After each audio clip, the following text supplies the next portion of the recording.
Thank you for being here. Grab a warm glass of water, sit down, and listen as I tell you the whole story. The smoke started seeping under my bedroom door at exactly 2:47 a.m. At first, my groggy mind tried to rationalize it. I was in that heavy, medicated sleep that pulls you deep under, and my brain was struggling to swim to the surface. I thought maybe I was dreaming, or perhaps my mother, Eleanor, had left one of her fancy casseroles in the oven on a delayed timer. But as my senses sharpened in the dark, the smell registered fully. It wasn't the charred scent of burnt toast or overcooked food.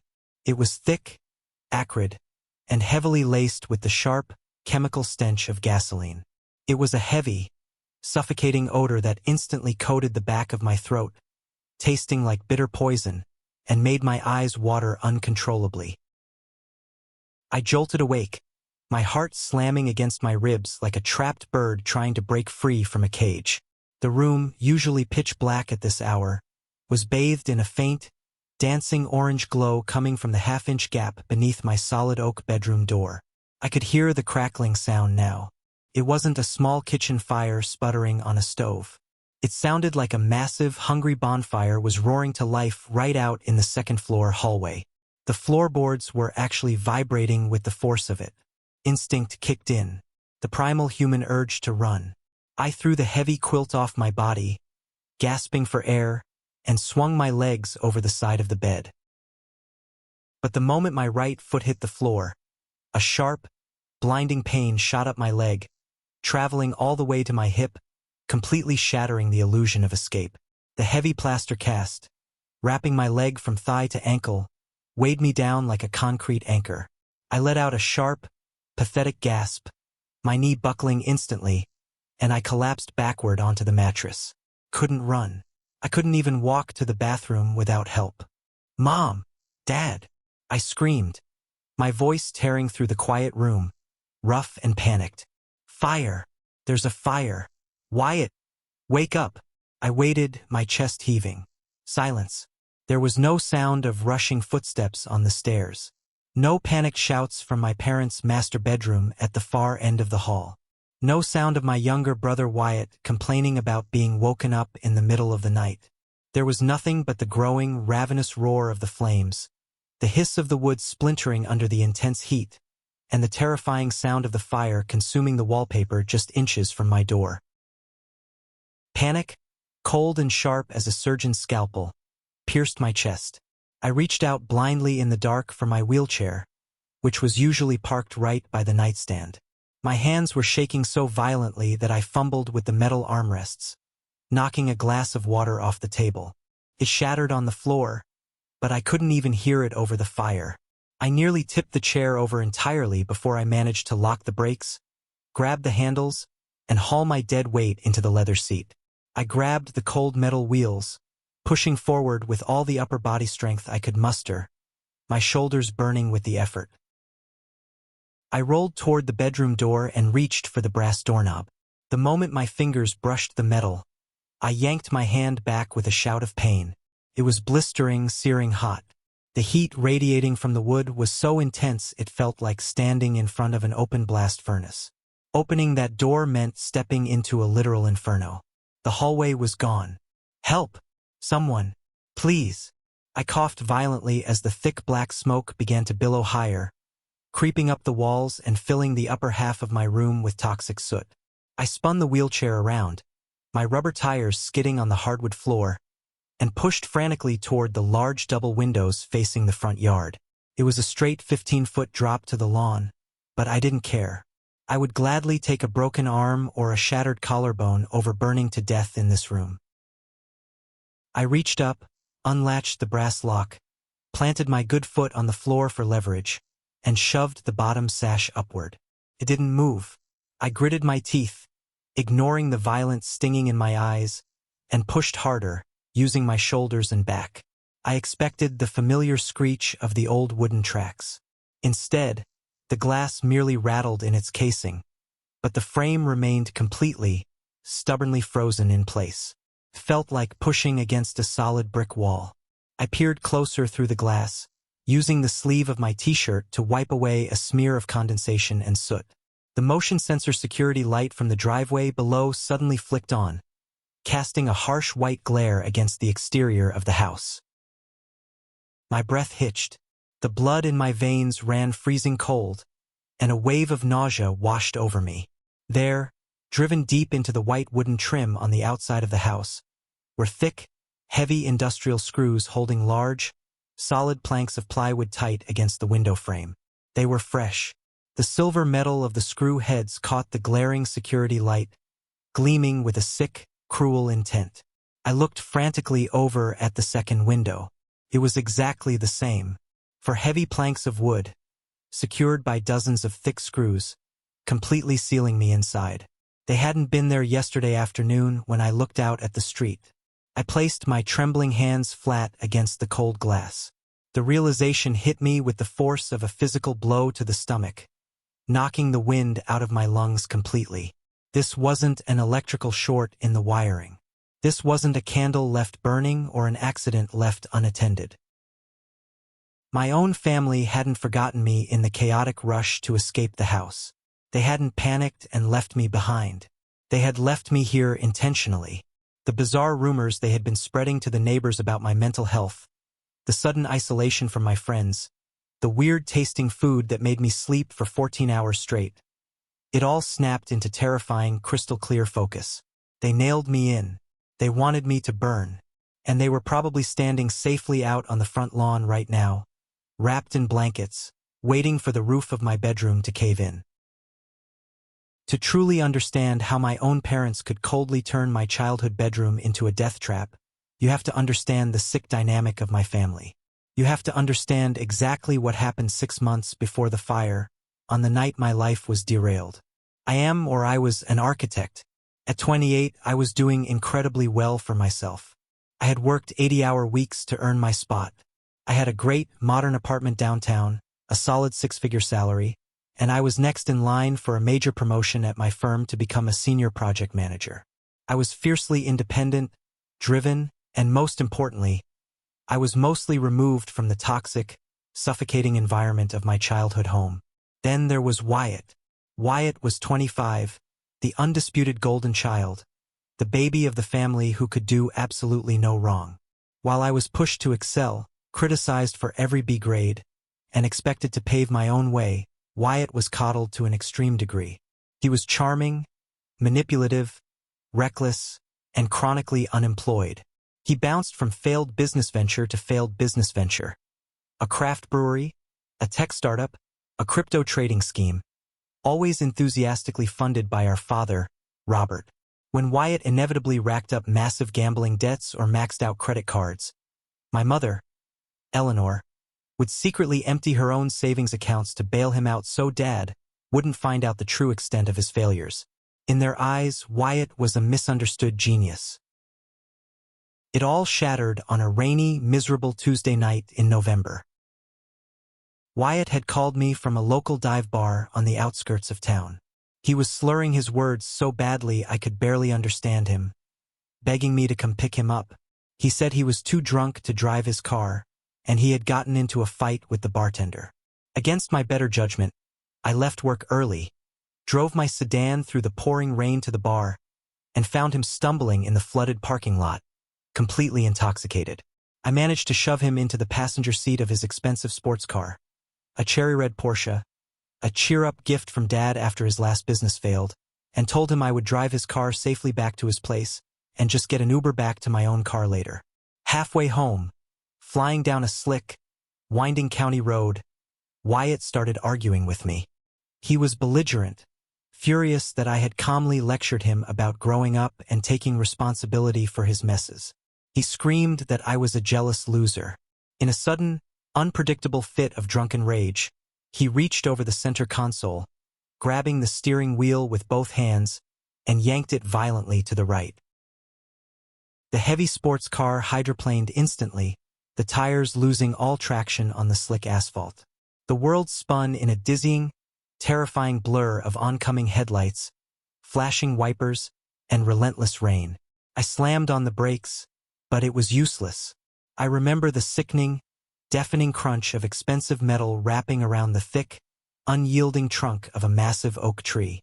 There was an explosion of shattered glass that tore at my face, the violent deployment of the airbags, and then a blinding, agonizing pain in my right leg that made me scream before everything faded into pitch black. I woke up in a sterile, brightly lit hospital room 3 days later. My right leg had been crushed under the collapsed dashboard. It required 2 emergency surgeries and a network of steel pins and plates just to piece the shattered bone fragments back together. The doctors stood at the foot of my bed with grim faces, telling me I wouldn't be able to walk without a wheelchair or heavy assistance for at least a year, maybe longer. But the physical agony radiating from my leg was absolutely nothing compared to what happened when my parents finally walked into the room.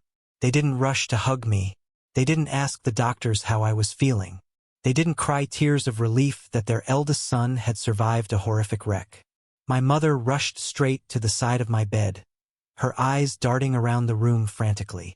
She gripped my hand so tight her manicured fingernails dug painfully into my skin. "Caleb, honey, listen to me very carefully," she whispered, her voice trembling with a terrifying urgency, constantly looking over her shoulder at the closed door. "The police are going to come in here soon to ask you questions about the crash. You have to tell them you were the one driving." I stared at her, my brain fuzzy and slow from the heavy doses of morphine. "What, Mom?" Wyatt pulled the wheel. He grabbed it. He caused the crash. He was drunk. My father stepped forward out of the shadows, his face hard, cold, and entirely unyielding. He looked at me like a business problem that needed solving. Wyatt's blood alcohol level was double the legal limit when the paramedics pulled him out. "Caleb, if the police know he interfered with the wheel, or if they think he was driving that car, he's looking at felony reckless endangerment. Maybe attempted vehicular manslaughter. He'll go to state prison. His life will be completely ruined." "My leg is ruined," I croaked, my voice cracking as I gestured to the massive, elevated cast suspended above the bed. "I could have died. He almost killed me." "But you didn't die," my father snapped coldly, his tone devoid of any paternal warmth. "You survived. You have a clean driving record. You have a good salary and a strong reputation. You can afford a hit to your insurance premiums and a misdemeanor reckless driving charge. You can hire a good lawyer to plead it down. Wyatt has nothing. He is too fragile for a prison environment. He wouldn't survive a week in there. You have to do this for your brother." I looked back at my mother in disbelief. Fake tears were streaming down her perfectly powdered face. "Please, Caleb, if you truly love this family, you will save your little brother. I won't survive the shame if he goes to jail. The stress will literally kill me. Please, be the bigger person." In my weakened, heavily medicated state, burdened by a pathetic, lifelong craving for their approval and love, I broke. When the state troopers finally came into the room with their notepads, I lied to their faces. I said the road was slick, I was driving too fast, I lost control on a curve, and Wyatt was just a sleeping passenger who had nothing to do with it. The fallout from that single lie was immediate, brutal, and devastating. I was hit with a massive fine and lost my driver's license for 6 months. Because of my extensive, debilitating injuries and my complete inability to travel to job sites or client meetings, my architectural firm put me on an indefinite, unpaid medical leave. The promotion vanished instantly, given to a rival colleague. My hard-earned savings quickly drained away to pay for the out-of-network surgeries, the physical therapy I desperately needed, and the expensive defense lawyer my father insisted I hire to keep myself out of jail. Unable to afford the rent on my downtown apartment or even care for my basic physical needs in a wheelchair, I had absolutely no choice but to pack up my life and move back into my childhood bedroom in my parents' sprawling suburban house. I naively thought that taking the fall for Wyatt, saving his life and his future at the cost of my own, would finally earn me their gratitude. I thought they would take care of me, nurse me back to health, and show me the love they always reserved for him. I was so incredibly wrong. Once I was trapped under their roof, stripped of my money and my independence, I instantly became a massive burden. Wyatt never once came into my room to thank me. He didn't even apologize. He continued to go out partying every single night, complaining loudly in the hallway about how the rubber tires of my wheelchair were scuffing the expensive baseboards. My mother would spend hours cooking extravagant, multi-course meals for Wyatt, but would leave me a cold turkey sandwich on a flimsy paper plate on my desk, sighing heavily and rolling her eyes whenever I asked for a simple glass of water or help getting to the bathroom. "You're becoming very demanding, Caleb," she would say, her voice dripping with a toxic, passive-aggressive sweetness. "I'm doing the absolute best I can, but I'm not a nurse. You have to stop acting so entitled and feeling sorry for yourself. I had sacrificed my body, my career, and my entire independent life for them, and in return, they treated me like a repulsive parasite. But the daily neglect and the emotional coldness were only the beginning. Soon, the neglect mutated into something far more sinister, calculated, and terrifying. It started subtly, a slow drip of psychological poison designed to make me question my own reality. I would leave my expensive architectural sketchbooks neatly stacked on my desk before going to sleep, and the next morning, they would be completely gone. When I dragged myself out of the room to ask my mother about them, she would look at me with wide, incredibly convincing, innocent eyes.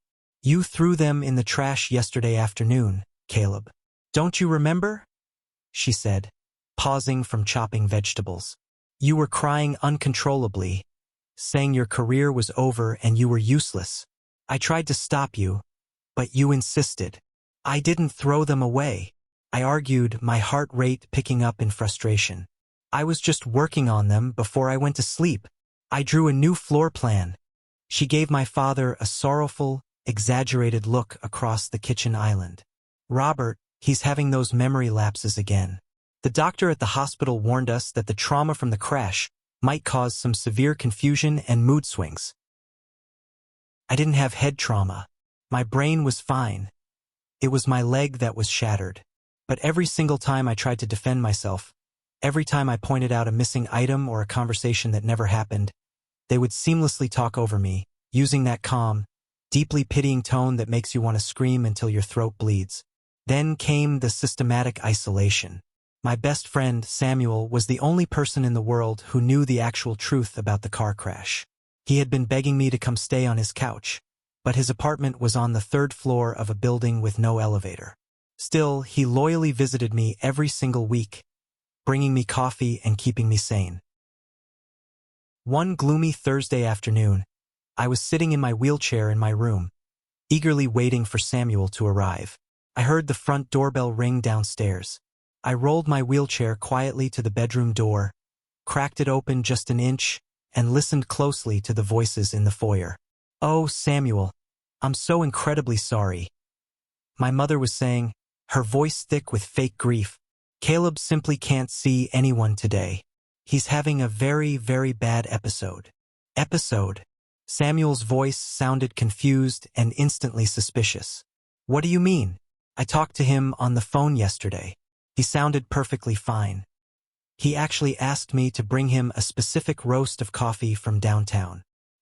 He's hiding his deterioration very well from outsiders." My father's booming, authoritative voice interjected, stepping in to back her up. "The hidden brain injury from the crash is causing severe paranoia, auditory hallucinations, and violent delusions.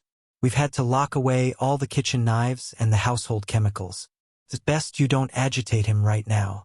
Seeing you might trigger a severe panic attack." "Violent? Caleb? Are you kidding me?" Samuel scoffed loudly. "That's the most ridiculous thing I've ever heard. Let me just go upstairs and say hi to him for 5 minutes. I will call the police and have you arrested for trespassing in my home," my father threatened, his tone dropping to a dangerous, icy growl. "Stay away from my son. He needs intensive psychiatric help and isolation, not a social visit from an enabler." The heavy oak front door slammed shut. I sat in my wheelchair at the top of the stairs, my hands gripping the metal wheels so tightly my knuckles turned stark white. They were cutting me off from my only lifeline. They were deliberately building a narrative for anyone who would listen. That evening, My mother came into my room holding a small paper cup with water and two unfamiliar, heavy-looking white pills. "Time for your medication, sweetie," she said softly, acting as if the confrontation with Samuel never happened. "I don't take medication anymore. The pain in my leg is manageable with over-the-counter stuff," I replied firmly, refusing to reach out and take the cup. "These aren't for your leg, Caleb. They're to help your brain rest. You've been wandering the upstairs halls in the middle of the night, muttering to yourself and pounding on the walls. It's terrifying Wyatt. He can't sleep. I haven't left this room in 2 days because you won't help me down the stairs," I yelled, finally losing my temper, the sheer injustice of it all boiling over. "Stop lying to my face. Stop telling Samuel and everyone else that I'm crazy." Her face hardened instantly. The sweet, caring motherly facade dropped like a theater curtain. Her eyes grew cold and calculating. "If you don't take these pills right now, Caleb, your father and I will have no choice but to look into having you legally committed to a state residential psychiatric facility. We can't handle your violent instability here anymore. Drink it. Now." I looked at the pills. I knew if I fought her physically, if I threw the cup, they would use it as absolute proof of my violent outbursts. I put the pills in my mouth, took a slow sip of water, and faked a hard swallow, coughing slightly for effect. As soon as she smiled, satisfied, and turned her back to leave the room, I spit the dissolving, bitter pills into a tissue hidden in my palm and shoved it deep into the pocket of my sweatpants. The very next morning, I woke up to find my cell phone completely gone from my nightstand. "The EMF radiation from the cellular antenna is disrupting your recovering brain waves," my mother explained simply, pouring herself a cup of coffee when I wheeled into the kitchen and demanded it back. "Besides, you were sending highly disturbing, paranoid texts to your old co-workers in the middle of the night. We had to disconnect the line to protect your professional reputation for when you eventually get better." I was completely, terrifyingly trapped. No phone, no internet access, no friends allowed, and absolutely no physical ability to walk out the front door and escape. I started keeping a small, leather-bound journal hidden deep inside a slit I cut into the lining of my mattress. I began obsessively writing down every single conversation, every exact date, every lie they told, desperately trying to hold on to my own objective reality and sanity. I knew they were planning something horrible to get rid of me, but my mind simply couldn't fathom how dark and permanent their final solution would actually be. The final, devastating piece of their false narrative fell into place perfectly when my father brought Dr. Joshua to the house a week later. Dr. Joshua was an older man, but he didn't command the respect you'd expect from a seasoned medical professional.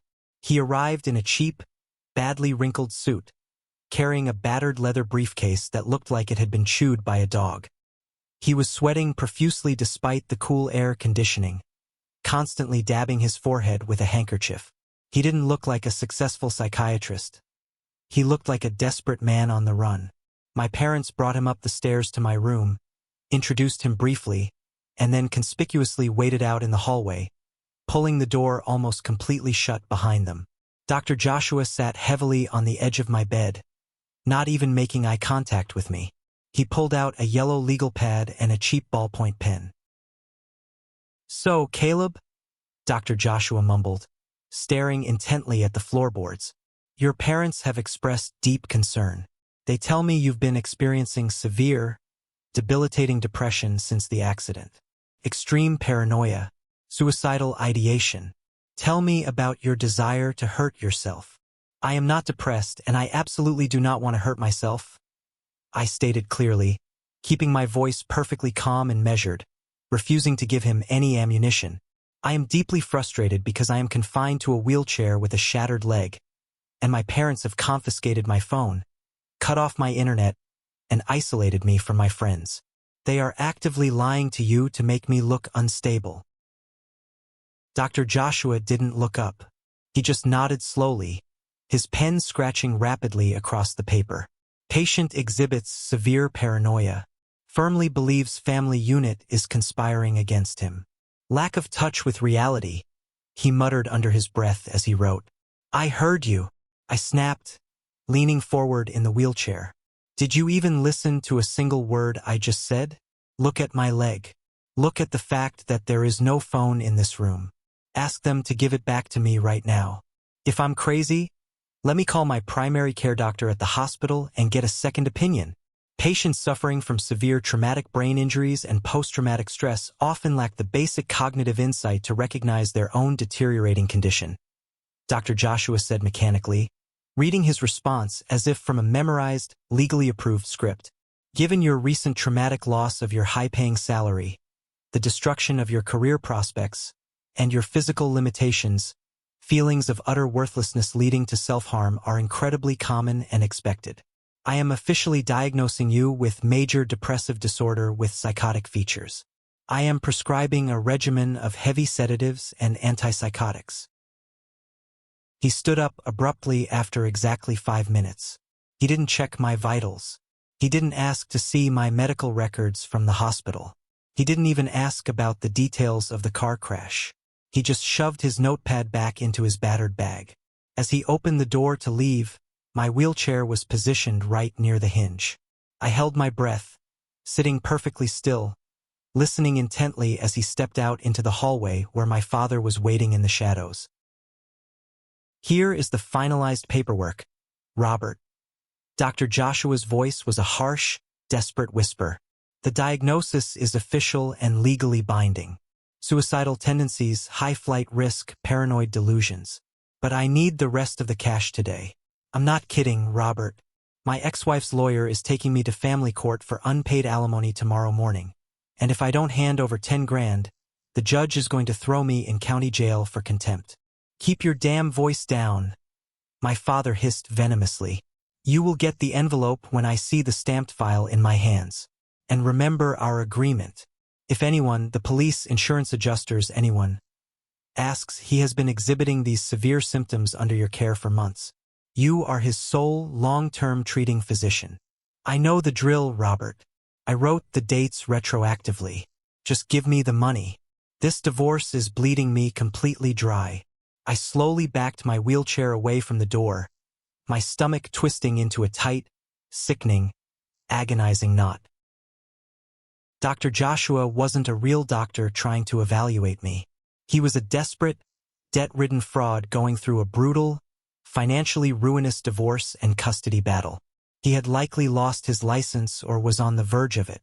My wealthy father had simply bought a fake psychiatric diagnosis with a manila envelope full of untraceable cash.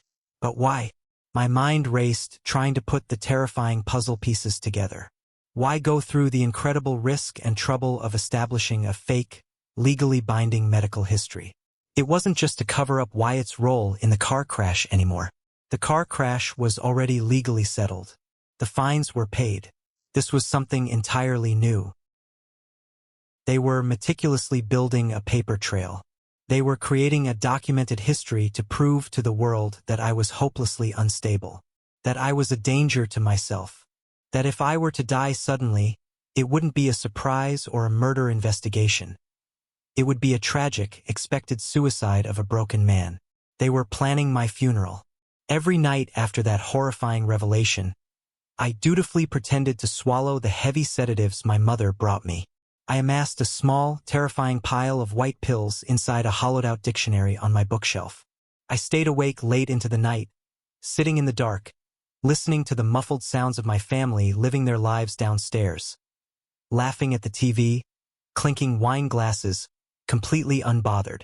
I was a ghost haunting my own childhood home, just waiting in the dark for my executioners to finally make their move. The golden opportunity to find out the absolute truth, the final piece of the puzzle, came a week later. It was Wyatt's birthday. My parents were taking him out to an incredibly expensive, high-end steakhouse downtown to celebrate. We asked the neighbor's daughter to come over and babysit you, my mother said condescendingly, adjusting her expensive pearl necklace in the hallway mirror while I sat silently in my chair. But she was busy studying, so just stay in your room, Caleb. Don't try to use the stove or the microwave. We left some cold pasta salad in the fridge for you.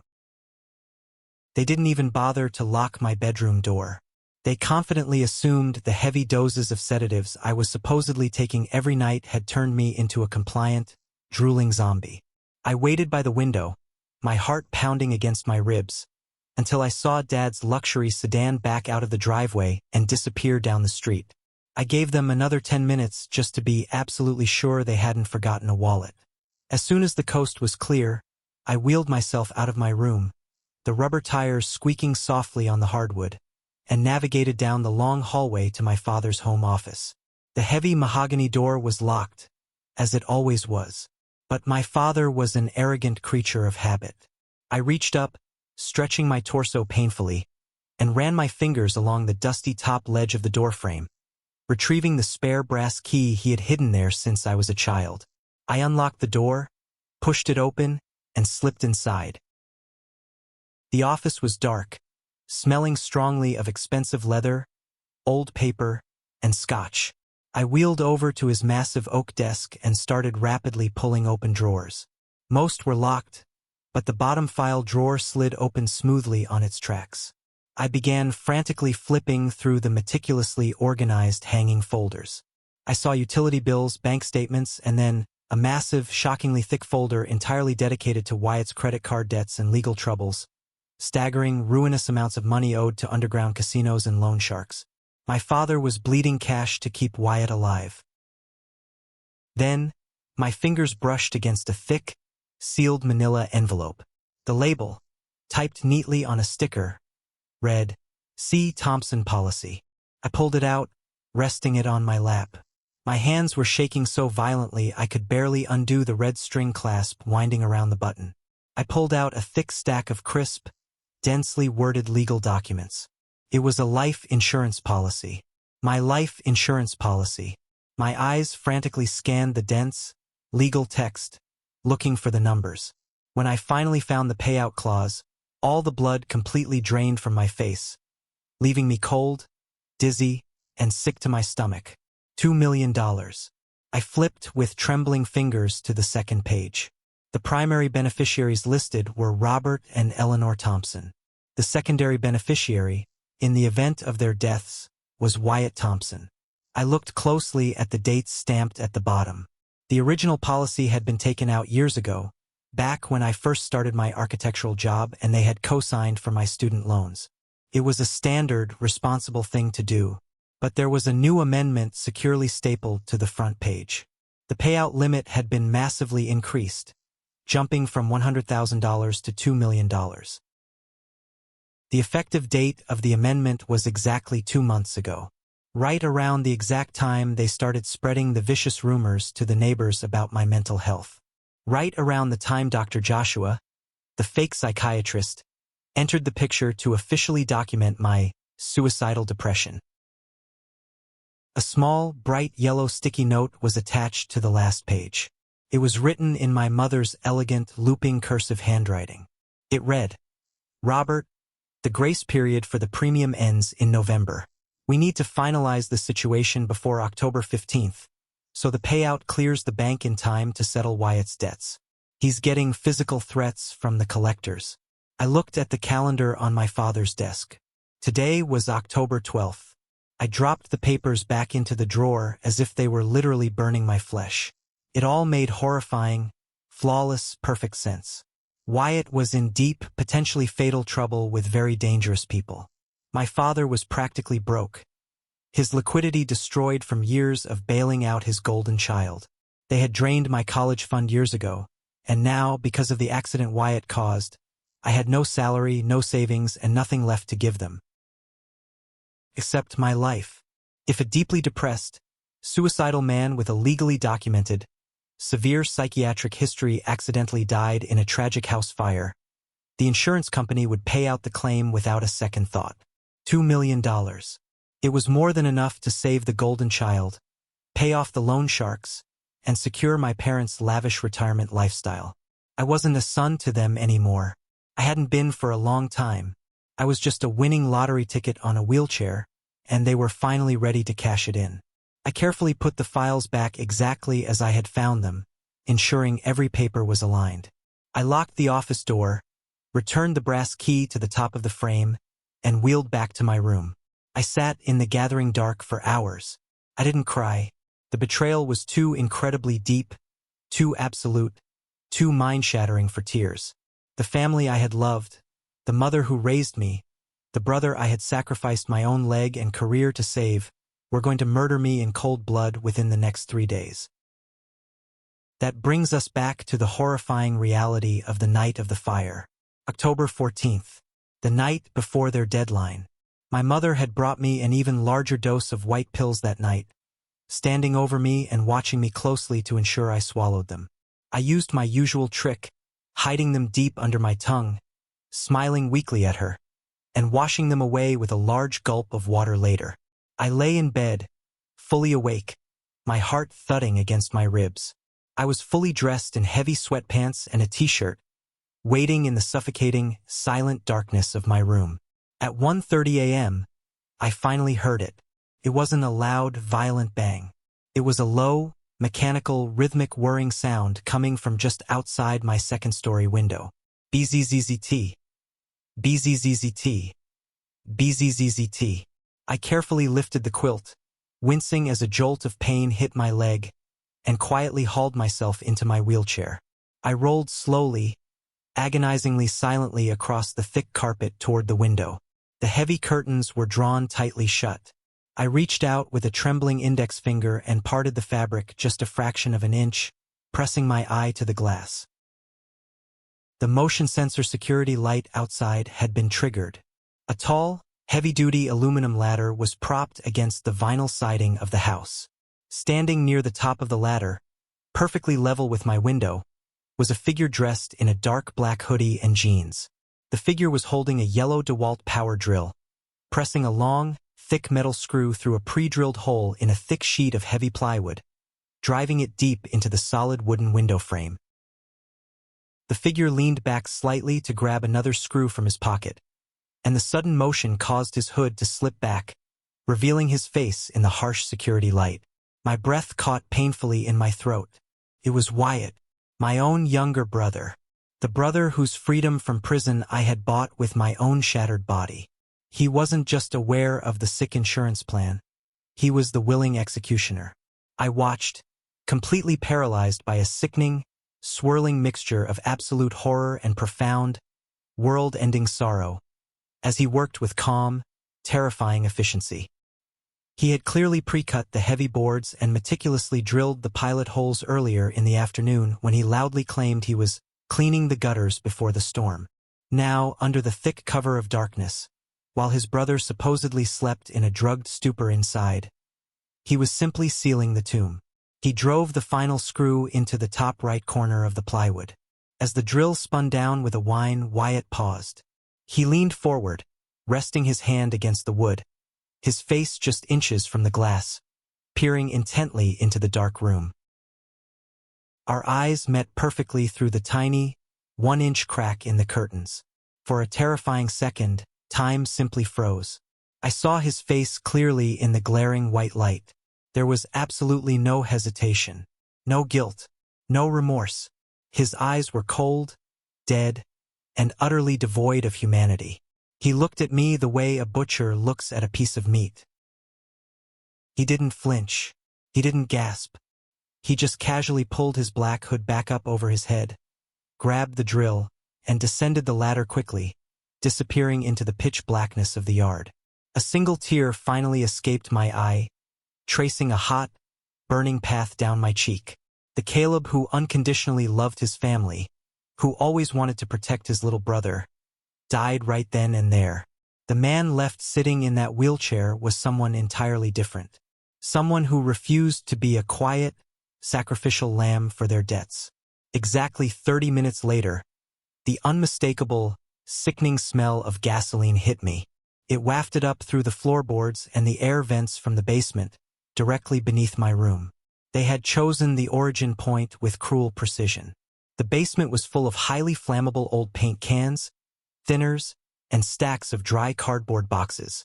The fire would ignite instantly and funnel straight up the interior walls directly to my second-floor room, effectively turning it into an oven, while my parents' master suite on the complete opposite side of the large house would remain relatively untouched. It would give them plenty of time to safely evacuate, call 911, and perfectly play the roles of the hysterical, grieving parents. I waited in the dark until I saw the first bright orange glow under my door. I knew I couldn't act too soon, or they might realize I was awake and not sedated, and they might come upstairs to finish the job with their own hands. When the smoke became thick enough to make my eyes water and my throat burn, I sprang into action. I wheeled over to my nightstand and frantically grabbed the old, dusty landline phone. My mother had smugly confiscated my cell phone to protect my brain, but in her arrogance, she had completely forgotten about the old, wired landline connection plugged into the wall behind the bed. We hadn't used it for anything but telemarketers in years. I picked up the heavy plastic receiver and pressed it hard to my ear. I prayed silently to a God I hadn't spoken to in a very long time. Click. Hum. A solid, steady dial tone. It was an absolute miracle. I quickly punched 911. But before the call could connect, I needed to physically ensure my escape route was truly gone. I dropped the phone onto the mattress and pushed my wheelchair hard toward the door. I needed to see if there was any chance, any sliver of hope, of getting out into the hallway and down the stairs. I reached for the brass doorknob, and that's when it burned my skin. The fire was already roaring like a jet engine outside my room. The heat was immense, oppressive. Suddenly, a loud, sharp pop echoed from the hallway. The main electrical breaker had tripped from the heat. The lamp on my desk went completely dark. The only source of light left in the world was the terrifying, flickering orange glow under the door. I looked up at the ceiling through the haze. The smoke detector remained completely silent. The little green LED light that usually blinked was dark. They had methodically taken the batteries out of every detector on the second floor. The Wi-Fi router downstairs was undoubtedly dead without power. Even if I had managed to hide my cell phone, the cellular signal in this suburban neighborhood was notoriously spotty, relying entirely on Wi-Fi calling. They really had thought of almost everything. The smoke was dropping lower by the second, forming a thick, dense, toxic black cloud in the upper half of the room. It burned my lungs like inhaling crushed glass and acid. I couldn't breathe sitting upright in the wheelchair anymore. I had to abandon it. I threw myself forcefully out of the chair, crashing hard onto the wooden floor. The violent impact sent a massive shockwave of pure agony through my broken leg, causing black spots to dance wildly in my vision. I bit down on my bottom lip so hard I tasted the metallic tang of blood, forcing myself to stay conscious through the pain. I lay flat on my stomach, pressing my face against the floorboards where the air was still marginally breathable. Using my elbows and my one good leg, I dragged my heavy body across the carpet like a wounded, desperate animal, pulling myself inch by agonizing inch back toward the bed where the phone lay dangling by its coiled cord. Every inch was sheer agony. The ambient temperature in the room was increasing exponentially. The paint on the bedroom door began to bubble and pop with sickening, wet sounds. I reached up, my hand blindly grasping in the dark until my fingers finally wrapped around the plastic receiver. I pulled it down to the floor, coughing violently. 911. What is your emergency? The dispatcher's voice was crisp, professional, and blessedly clear, cutting right through the terrifying crackle of the approaching flames. I pressed the receiver tight to my mouth. I knew this recording would be permanent. I knew it would be stored on a server forever. I knew my parents would try to spin this to the cops as a tragic accident or a result of my suicidal depression. I had to be my own lawyer in my final moments. I had to build an airtight, undeniable criminal case. My name is Caleb Thompson, I gasped, fighting the overwhelming urge to cough. I am at 442 Elm Street. My house is on fire. I am trapped in the second-floor bedroom. Okay, Caleb, fire and rescue units are being dispatched to your location right now, the operator said, her tone instantly shifting from routine to high alert. Are you able to leave the room? Feel the door. Is it hot to the touch? The door is burning, I rasped, my voice barely a hoarse whisper. I can't get out into the hall. But it's not an accident. Listen to me very carefully. They trapped me in here. Who trapped you, Caleb? Are there others inside the house? My parents, Robert and Eleanor Thompson, and my younger brother, Wyatt. They planned this. They screwed thick wooden boards over my windows from the outside. I watched Wyatt use a power drill to seal me in 30 minutes ago. Caleb, I need you to stay calm. You're saying someone intentionally boarded your windows from the outside. Yes. I forced the words out, making sure my articulation was as precise and clear as possible despite the smoke filling my throat. They used heavy metal screws. It is premeditated murder. They want me to die. They increased my life insurance policy to $2 million exactly 2 months ago. My mother wrote a note saying they need the insurance payout by October 15th to pay off Wyatt's gambling debts. Today is October 14th. This is an execution.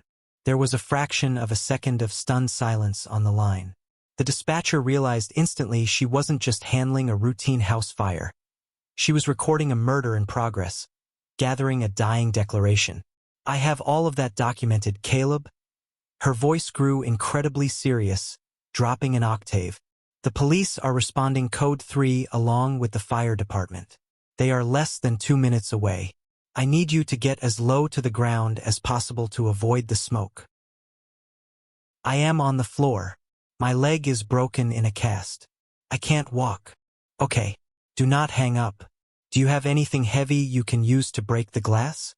Even if the boards are there, breaking the glass will let some of the smoke out and let emergency responders hear you screaming.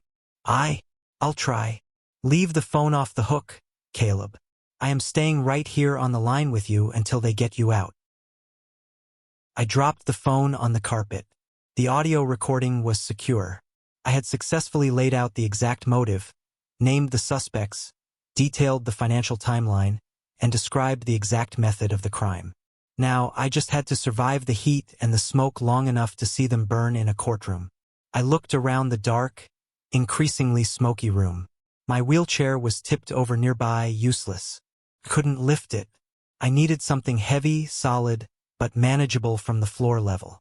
My stinging eyes landed on one of my heavy, solid brass architectural paperweights that had fallen off the desk during my struggle.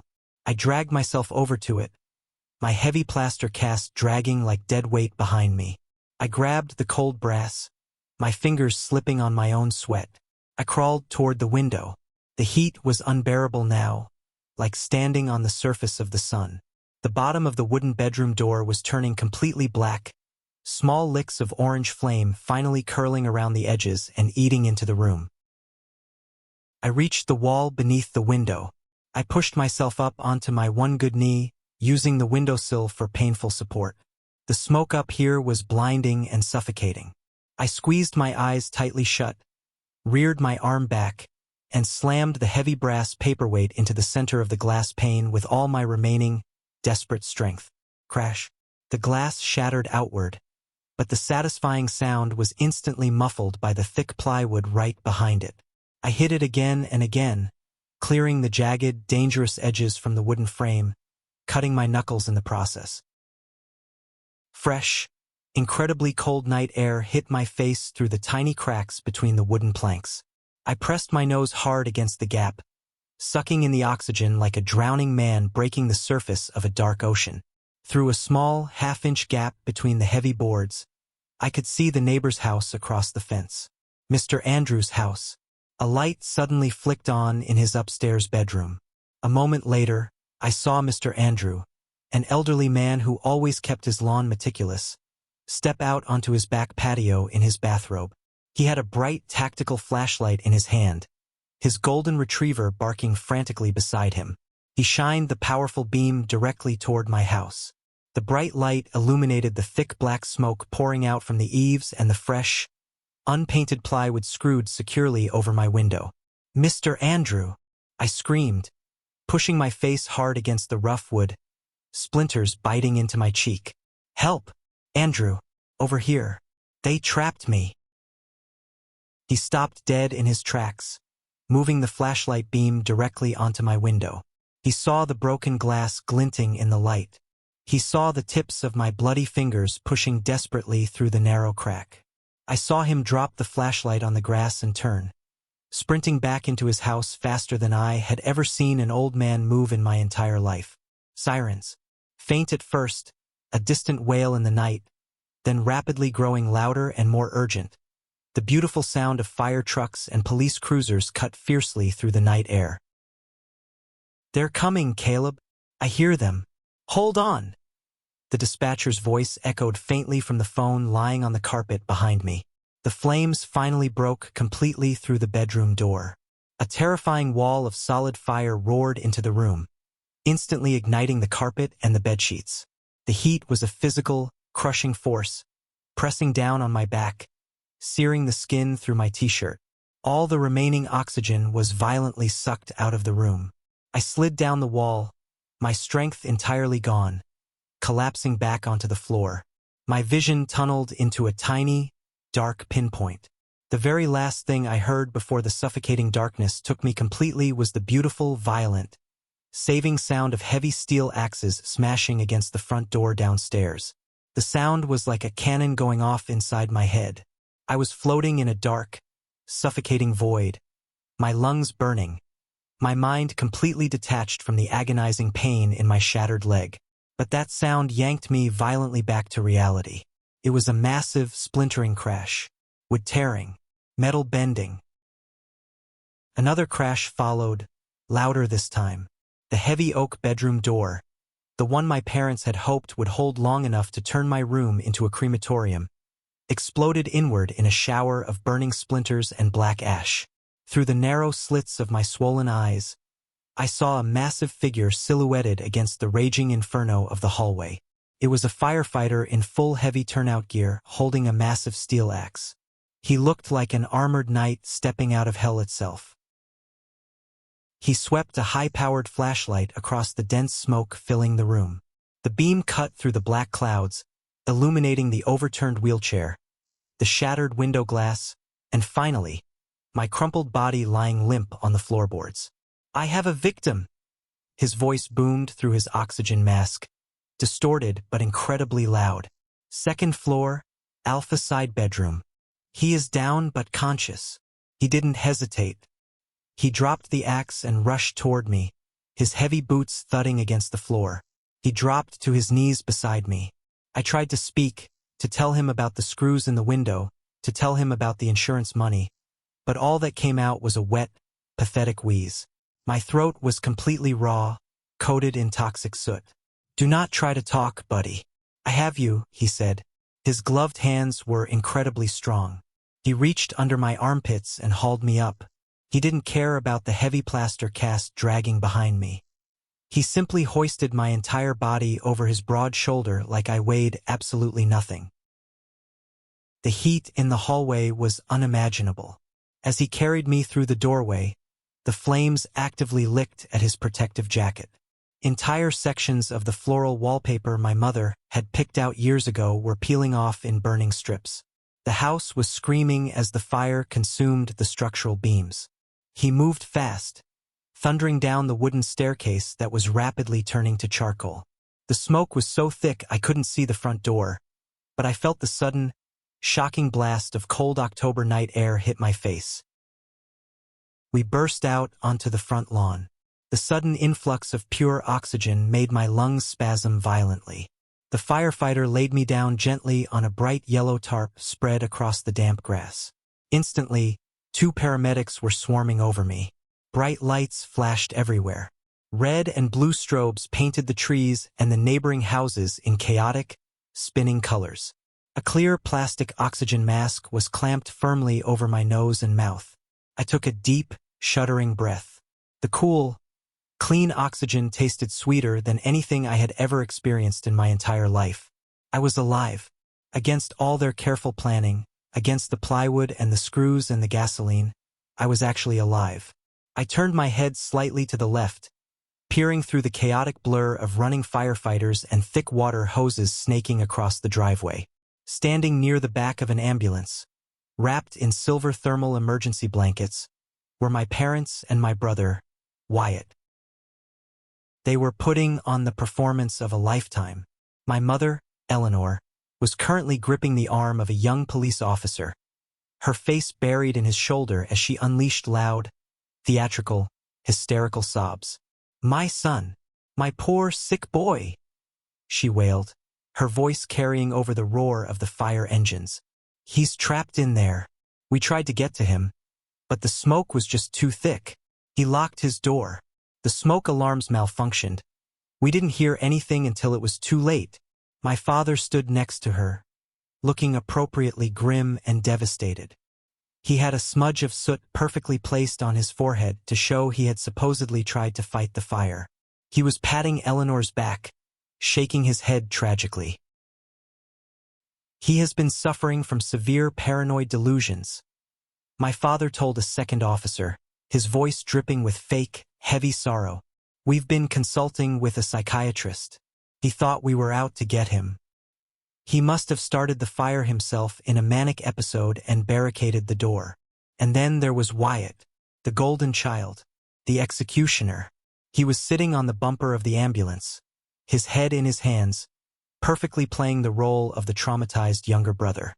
He even managed to produce real tears. The very same eyes that had stared at me coldly through the glass while he drilled the final screw were now weeping for the police. I lay there on the stretcher, breathing in the oxygen, watching them weave their intricate web of lies. A fierce, burning hatred ignited deep inside my chest, far hotter than the fire currently destroying our house. A tall woman in a dark windbreaker stepped into my field of vision, blocking my view of my family. She flashed a gold badge clipped to her belt. "Caleb Thompson? I am Detective Nathan. Can you understand me?" I gave her a slow, deliberate nod. "You are going to the hospital right now for smoke inhalation," she said, her eyes sharp and observant. "I need to ask you one question. The 911 dispatcher relayed your call. She said you claimed your family trapped you in that room. Is that true?" I reached up with a shaking hand and pulled the oxygen mask away from my mouth just enough to speak. I looked Detective Nathan directly in the eyes. "The wood is on the outside," I rasped, my voice sounding like gravel. "Look at the window frame. Look for the drill holes. They wanted the $2 million. I let the mask snap back into place. Detective Nathan's expression didn't change, but her eyes narrowed slightly. She stood up, turned around, and looked directly at the second-floor window where the firefighters were currently hacking away at the charred remains of the plywood Wyatt had installed. She pulled a small notepad from her pocket and started writing. I closed my eyes as the paramedics lifted my stretcher into the back of the ambulance. Let them lie, I thought. Let them tell their perfect story to everyone who will listen. The trap was already set, and they were walking right into it. The harsh fluorescent lights of the hospital emergency room stung my eyes. I was lying in a private room, and 4 dripping fluids and painkillers into my arm. A doctor had thoroughly examined me, confirming severe smoke inhalation and some minor burns on my back, but told me I would fully recover. An hour later, the door slowly pushed open. Eleanor, Robert, and Wyatt walked in. They had completely dropped the hysterical act now that they were supposedly alone with me. They looked exhausted, smelling strongly of smoke, but there was an undeniable undercurrent of smug satisfaction radiating from them. They thought they had won. They thought the fire had destroyed any evidence of the plywood, and my survival was just a minor, easily manageable complication. After all, who would believe the word of a certified paranoid schizophrenic over a respectable, grieving family? Eleanor walked up to the side of my bed. She reached out and patted my hand condescendingly. "Oh, Caleb, thank God you made it out," she said. Her eyes were completely dead, devoid of any real emotion. "We were so terribly worried. You gave us quite a scare with your little stunt tonight. The police think you started the fire during one of your episodes. You need to rest now," Robert commanded, standing near the door with his arms crossed. "We will handle the insurance adjusters tomorrow. It's a tragedy about the house, but we will rebuild. Dr. Joshua is coming to evaluate you later today. We might need to keep you here in the psychiatric ward for your own safety." They were already spinning the narrative directly to my face. They were going to use my survival to have me permanently locked away in an asylum. Wyatt stood near the window, checking his phone, looking completely bored by the whole situation. "I didn't start the fire," I said, my voice quiet but incredibly steady. Eleanor sighed dramatically. "Caleb, please stop fighting us. We are your family. We love you. You need serious help." Before she could say another word, the hospital door swung open again. Detective Nathan walked into the room. She was not alone. Behind her was a tall, severe-looking man wearing a sharp business suit. He held a thick leather briefcase. "Mr. and Mrs. Thompson," Detective Nathan said, her voice completely devoid of the sympathy she had shown them on the lawn. "I am glad you are all here. This is Matthew Evans. He is the lead fraud investigator for your life insurance provider." Robert's posture instantly stiffened. Wyatt slowly lowered his phone, his eyes darting between the detective and the man in the suit. "Is there a problem, detective?" Robert asked smoothly, putting on his best businessman voice. "My son is recovering from a severe mental break. This is hardly the time for insurance paperwork." "Oh, we aren't here for paperwork, Robert," Detective Nathan said casually. She pulled a small digital audio recorder from her jacket pocket. "We are here to clear up a few inconsistencies regarding the origin of the fire. You told my officers that Caleb locked his bedroom door and started the fire himself." "That is correct," Eleanor chimed in quickly. "He has been very unstable. And you also stated that you were asleep in your master bedroom and only woke up when the smoke finally reached your hallway," the detective continued. "Yes, the smoke alarms unfortunately malfunctioned," Robert confirmed, his jaw tightening slightly. "That is fascinating," Detective Nathan said.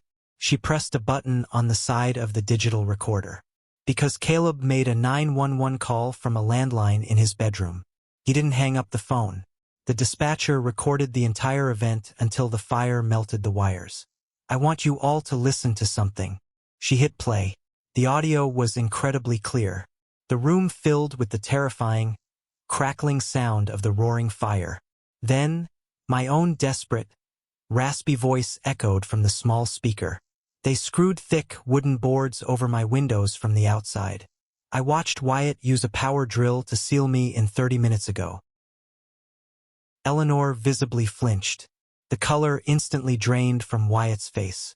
"They increased my life insurance policy to $2 million exactly 2 months ago. My mother wrote a note saying they need the insurance payout by October 15th to pay off Wyatt's gambling debts." "This is ridiculous," Robert shouted, taking a step toward the detective. "He is having a paranoid delusion. He made that up. You can't use the ramblings of a madman as evidence." "I agree," Detective Nathan said calmly, holding up her hand. "But please listen to the rest." The audio continued. The sound of me smashing the window glass with the brass paperweight. The sound of me screaming for Mr. Andrew. And then, the sound of the fire breaking through the bedroom door. The deafening roar of the flames. But beneath the roar of the fire, the sensitive microphone picked up something else. It picked up the sound of voices out in the second-floor hallway, standing right outside my burning door. "Jesus, the fire is huge," Wyatt's voice crackled through the speaker, unmistakably clear, totally devoid of panic. "Keep your voice down," Robert's voice hissed aggressively in the background. "The heat will finish him off in 5 minutes. Just make sure the gas cans are back in the shed." And then the final damning nail in their coffin. Eleanor's voice, clear as a bell, speaking casually over the sound of her son burning alive. "Well, that $2 million better clear by Friday, Robert. I am not losing this house to Wyatt's bookies. Come on. Let's go outside and wait for the sirens." The recording clicked off. The silence in the hospital room was absolute, heavy, and totally suffocating. I looked at my family. The smug satisfaction was entirely gone, replaced by a profound, naked terror. Eleanor's mouth was hanging open, her eyes wide with shock as she stared at the small black device in the detective's hand. Wyatt looked like he was going to vomit right there on the linoleum floor. Robert's face was purple with rage and trapped panic. Their perfect murder plan, their intricate web of gaslighting and fake medical records, had just been completely, effortlessly obliterated by a forgotten landline phone. This is the moment that changes everything, the moment I finally took back control of my life. Thank you so much for your patience and for staying with me until now. You've been amazing. Please give this video a like and comment one below to let me know you've made it this far. Not only does this help more people find this story, but it also lets me know that my experiences truly mean something to someone. Your support is my greatest motivation to keep sharing the rest of this journey. The heavy silence in the room was finally broken by the sharp, metallic clatter of handcuffs coming off Detective Nathan's belt. Before Robert could even formulate another lie, before he could demand a lawyer or try to use his wealth to bully his way out of the room, two uniformed police officers stepped through the doorway behind the detective. Robert Thompson, Eleanor Thompson, Wyatt Thompson, Detective Nathan said, her voice dropping into an official, unyielding cadence. You are all under arrest for the attempted murder of Caleb Thompson, arson in the first degree, and conspiracy to commit insurance fraud. You can't do this, Robert roared, finally losing his composed businessman facade. He shoved his hands aggressively toward the nearest officer. I know the mayor. I'll have your badge for this. My son is insane. He doctored that tape. The officer didn't blink. He simply grabbed Robert's wrist, twisted it painfully behind his back, and slammed him face-first against the sterile hospital wall. The heavy steel cuffs clicked shut around his wrists with a sharp, incredibly satisfying sound. Wyatt immediately crumbled. The tough, reckless golden child vanished instantly, replaced by a terrified, blubbering coward. As the second officer approached him with cuffs, Wyatt dropped to his knees, tears streaming down his face. It wasn't my idea, Wyatt screamed, pointing wildly at our parents. They made me do it. Dad told me how to screw the boards in. Mom bought the gasoline. I didn't want to kill him, I swear. I just needed the money for the bookies. Please, I'll tell you everything. Just don't put me in jail. Shut your mouth, you pathetic idiot, Robert yelled from the wall, struggling against the officer's grip. Eleanor completely ignored her husband and her favorite son. She rushed toward my bed, her eyes wide and pleading, completely shedding her fake tears for real ones born of pure desperation. She reached out to grab my hand. Caleb, baby, please, she begged, her voice cracking. Please tell them it's a mistake. We are your family. We took care of you. We love you. Don't let them take your mother away. I'll do anything. Please, forgive us. I looked at the woman who had brought me into the world, the woman who had watched me drink poison, the woman who had casually discussed her $2 million inheritance while standing outside my burning door. I slowly pulled my hand away from her grasp. I didn't feel angry anymore. I just felt completely, entirely empty when I looked at her. You aren't my mother, I said, my voice cold and flat. And I don't have a family. Get her out of my sight. Eleanor let out a sharp, agonizing wail as the detective roughly grabbed her arm, spinning her around and slapping the handcuffs onto her wrists. The three of them were forcefully marched out of the hospital room, their protests and crying echoing down the hallway until the heavy doors swung shut. Matthew Evans, the insurance investigator, stood at the foot of my bed, adjusting his tie. He looked down at his thick briefcase. Well, Caleb, Matthew said, shaking his head slowly, I've been investigating insurance fraud for 25 years. I've seen spouses poison each other. I've seen people fake their own deaths. But I have never, ever seen a family plan something this cold and calculated against their own flesh and blood. You are incredibly lucky to be alive. I know, I replied, looking at the empty doorway. What happens now? Now, Matthew said grimly. We bury them. The following weeks were a whirlwind of rapid, relentless police investigation. Once the police had the audio recording and Wyatt's cowardly confession in the hospital room, the rest of their intricate plan unraveled like a cheap sweater caught on a nail. The fire investigators thoroughly examined the charred remains of the house. The second-floor exterior wall was badly burned, but they easily found the long, heavy industrial screws still deeply embedded in the blackened window frame, proving the plywood had been installed from the outside.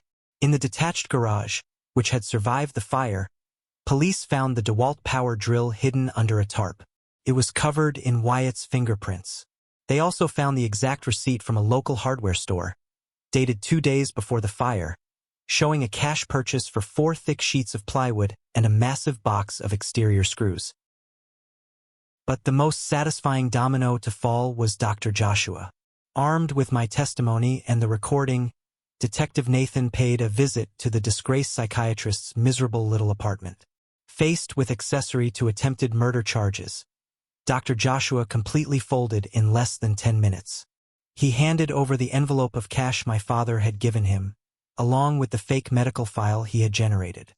He confessed on video that my father had paid him $10,000 to explicitly manufacture a history of severe depression and suicidal ideation to justify a potential death. Mr. Andrew, my elderly neighbor, provided a rock-solid sworn statement. He testified that he woke up to let his dog out, heard my screams, and clearly saw the thick wooden boards screwed over my window before the fire breached the room. The insurance company, guided by Matthew Evans, immediately froze all payouts and officially filed massive countercharges against Robert and Eleanor for criminal conspiracy to commit life insurance fraud. They dug deep into Robert's finances, exposing the massive, crippling debts he had incurred trying to save Wyatt from his underground gambling associates. The motive was laid out on paper for the entire world to see. My parents had tried to build a watertight narrative painting me as a crazy, unstable burden. But in their arrogance, they had left a trail of evidence a mile wide. While they sat in separate holding cells in the county jail, completely denied bail due to the severity of the charges and their flight risk, I began the grueling process of physical rehabilitation. My best friend Samuel moved me into his apartment, carrying me up the 3 flights of stairs on his back the first day. I didn't hear from my parents or Wyatt. Their expensive lawyers strictly forbade any contact. And I was completely fine with that. I spent my days working with physical therapists, pushing through the agonizing pain in my leg, driven by one single burning goal. When the trial finally came, I was not going to roll into that courtroom in a wheelchair looking like a victim. I was going to walk in on my own 2 feet. 8 months later, the morning of the trial arrived. The courtroom was packed. The local media had completely eaten up the story of the wealthy, prominent suburban family who tried to burn their eldest son alive for an insurance payout. The benches were filled with reporters, curious onlookers, and former family friends who had happily believed the lies my mother had spread about my mental health. I stood outside the heavy double doors of the courtroom, wearing a sharp, tailored gray suit. Samuel stood next to me, offering a reassuring pat on the back. I took a deep breath, adjusted my tie, and reached down to grab my polished wooden cane. I wasn't running marathons yet, but the cast was gone, the pins were set, and I could walk. I pushed the doors open and walked down the center aisle. The murmurs in the gallery instantly died down. I kept my head high, my posture perfectly straight, my steps slow but steady.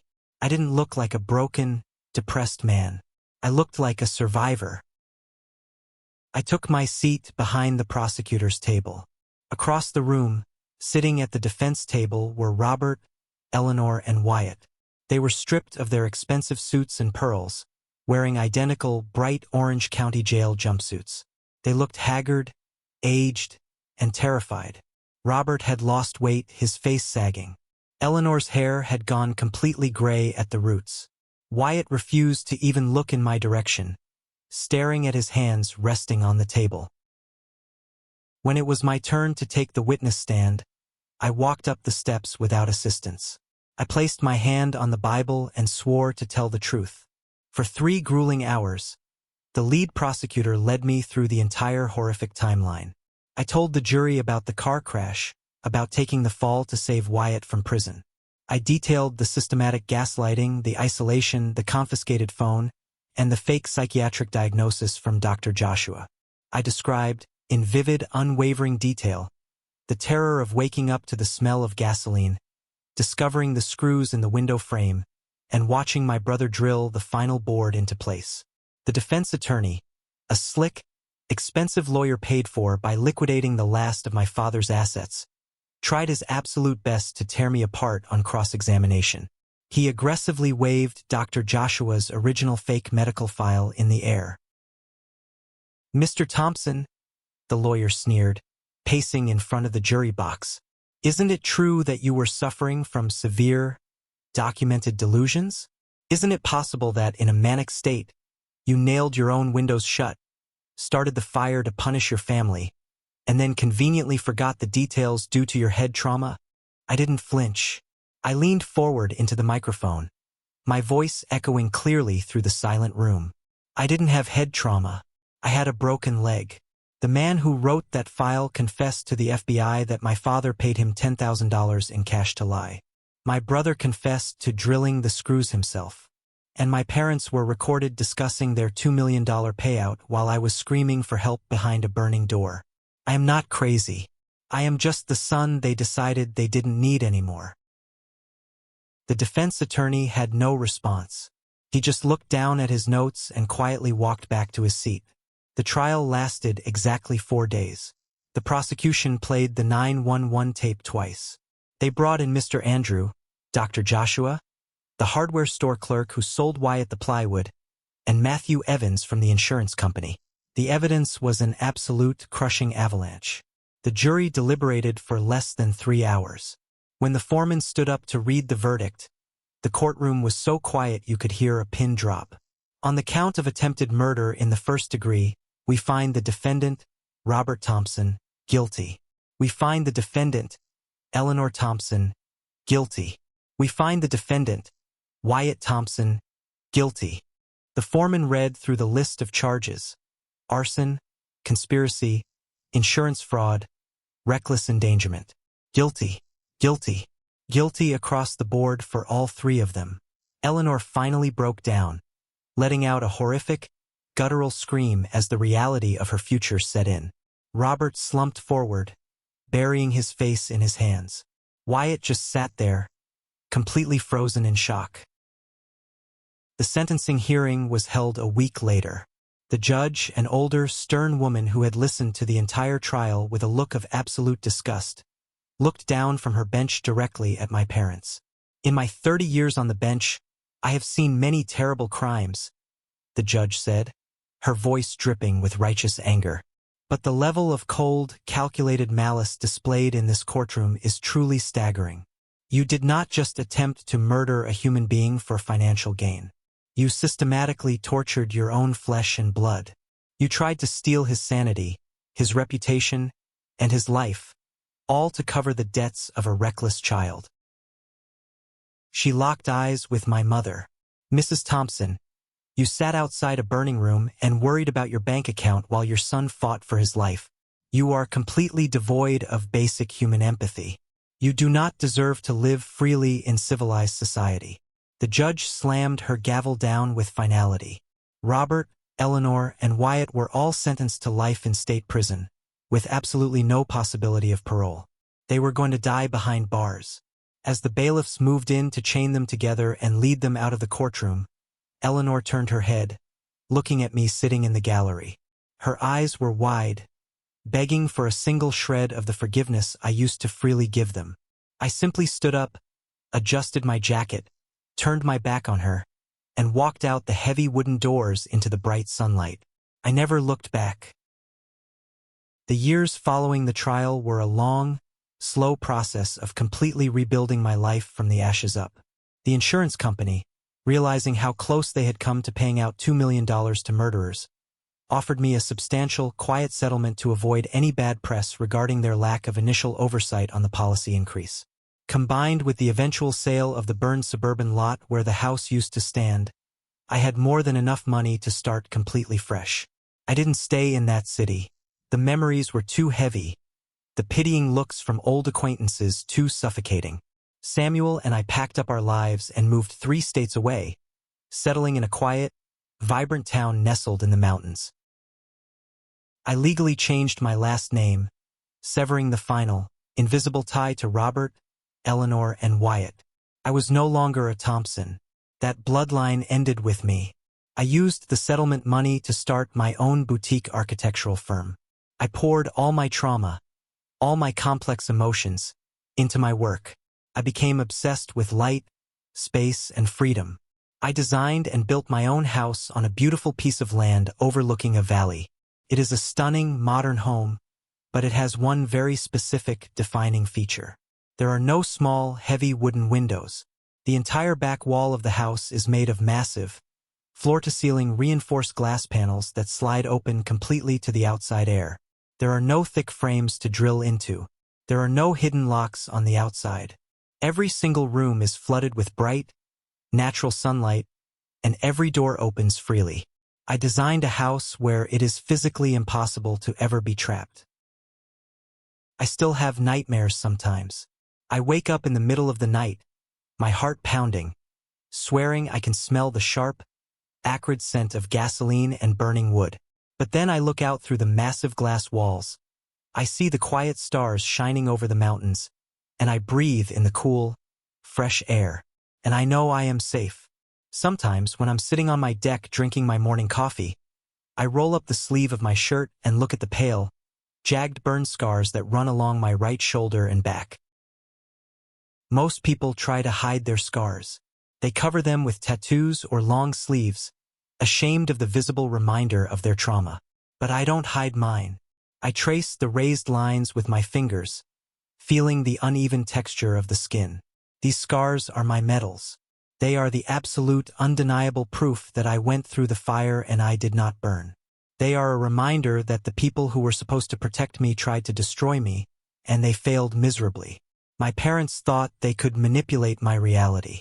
They thought they could break my mind, steal my voice, and erase my existence to solve their own pathetic financial problems.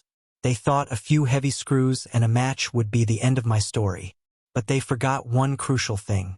They forgot that when you strip everything away from a person, their career, their mobility, their family, you leave them with nothing left to lose. And a person with nothing left to lose is the most dangerous opponent in the world. They thought they were dealing with the compliant, desperate son who took the fall for a car crash. They didn't realize they had created a survivor who would use his last breath to ensure they rotted in a concrete cell. They nailed my windows shut, but they couldn't nail shut my truth. Thank you for sticking around and listening to my story. I know it was heavy, and I know it's hard to hear about families tearing each other apart like that. But I share this because I know I'm not the only one who has dealt with toxic family dynamics, gaslighting, or betrayal from the people closest to us. Maybe your situation didn't involve a house fire or life insurance fraud, but the pain of not being believed, of being manipulated by your own blood, is universal. I hope this resonated with you in some way. I hope it reminds you that you are not crazy, your reality is valid, and you have the strength to walk away from people who are hurting you, even if you share the same DNA. Have you ever found yourself in a similar situation? Have you ever had to cut ties with a toxic family member to save your own sanity or your life? Let me know down in the comments. I read every single one of them. And if you are still here, listening to my voice right at this very second, I want you to drop the letter W in the comments. W stands for winner. That is the secret passcode for the 1% Club. The incredibly small, amazing group of people who actually watch a video all the way to the very end. When I see that W, I know you are a real one, and I appreciate you more than you know. Please hit that like button to help this video reach more people who might need to hear it, and make sure you follow the channel so we can stay connected. I have a lot more to share, and I want you to be a part of it. Stay safe, keep your windows open, and I'll see you in the next one.